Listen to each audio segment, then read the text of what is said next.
Engineering முடிச்சிட்டேன். கேம்பஸ்ல select ஆகல. Select ஆனவங்களும் 1 வருஷம், 1 1/2 வருஷம் வெயிட் பண்ணணும் ஆஃபர் லெட்டர் ரிசீவ் பண்றதுக்கு. ஏன்னா டயர் 1 எம்என்சிஸ் உள்ள வரவங்கலாம் உடனே உங்கள ஹையர் பண்ண மாட்டாங்க. 7த் செமஸ்டர்ல உங்களுக்கு பிளேஸ்மென்ட் நடந்துரும். கேம்பஸ்ல செலக்ட் ஆயிடுவீங்கன்னு சொல்லிடுவீங்க. 3.5 லேக்ஸ் ஈவன் 7 லேக்ஸ் கூட ஆஃபர் பண்ணிட்டு போயிடுவாங்க. பட் உங்களுக்கு கால் லெட்டர் வரதுக்கு நெக்ஸ்ட் 1 1/2 இயர்ஸ் ஆகும். சம்டைம்ஸ் வரும், சம்டைம்ஸ் வராமலேயும் போயிடும். அப்படி வந்தாலும் உங்கள நார்த் ஸ்டேட்ல இருக்க ஏதோ ஒரு சிட்டிக்குள்ள ட்ரெய்னிங்க்கு போட்டுருவாங்க. இது வந்து காமனா இன்ஜினியரிங் ஸ்டூடண்ட்ஸ் வந்து ஃபேஸ் பண்ற ப்ராப்ளம். என்னதான் நம்ம 90% 95% எடுத்து கட் ஆஃப்ல டயர் 1 காலேஜஸ்க்கு போனாலுமே இதுதான் இன்னைக்கு நடக்கிற சினாரியோ. ஆல்ரெடி இன்ஜினியரிங் காலேஜஸ்லாம் வெறிச்சோடி போயிருக்கு.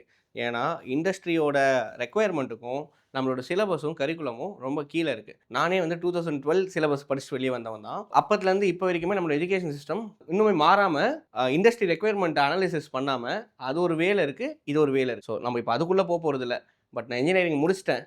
இப்போ எனக்கு ஒரு ஜாப் வேணும். இப்போ நான் என்ன பண்ணணும்? ஆக்சுவலா என்ஜினியரிங் முடிச்சிட்டீங்கன்னா, உங்களோட ஸ்ட்ரென்த் அண்ட் வீக்னஸ் என்னன்னு பாருங்க. உங்களுக்கு கம்யூனிகேஷன் நல்லா வருதா? கிரியேட்டிவிட்டி நல்லா வருதா? என்ன டொமைன்ல போனா உங்களால வந்து பிளஷரோட ஒரு ஜாப பார்க்க முடியும்னு யோசிங்க. எனக்கு என்ன வரும்னு எனக்கே தெரியல சார். இது காமனா எல்லாருக்குமே இருக்கிறது. எனக்கும் ஒரு பாயிண்ட்ல இருந்துச்சு. எனக்கு என்ன வரும்னு எனக்கே தெரியாது.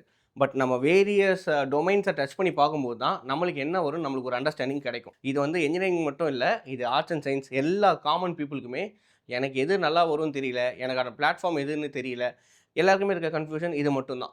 இந்த கிளாரிட்டி வேணும்னா ஃபர்ஸ்ட் நீங்க உங்கள சுத்தி இருக்க எல்லா டொமைன்ல போய் வொர்க் பண்ண பாருங்க. ஒரு 2 to 3 மந்த்ஸ் வொர்க் பண்ணுங்க. அது சேல்ஸா இருக்கட்டும், மார்க்கெட்டிங்கா இருக்கட்டும், ஈவன் டிஜிட்டல் மார்க்கெட்டிங்கா இருக்கட்டும். என்ன ஜாப்னாலும் அது ஒரு ஜாப் தான். அந்த ஜாப ரெஸ்பெக்ட் பண்ணி அந்த டொமைன்குள்ள போய் வொர்க் பண்ண போங்க. அந்த வொர்க் எக்ஸ்பீரியன்ஸ்ல உங்களுக்கு அது நல்லா வருது, வராதுன்னு உங்களுக்கே ஒரு ஐடியா வந்துரும். அதுக்கப்புறம் அதுக்கான பிளாட்ஃபார்ம தேட ஆரம்பிங்க. அதுக்கு என்ன ஸ்கில் டெவலப் பண்ணணும்? அதுக்கு எங்க போனா ஜாப் கிடைக்கும்?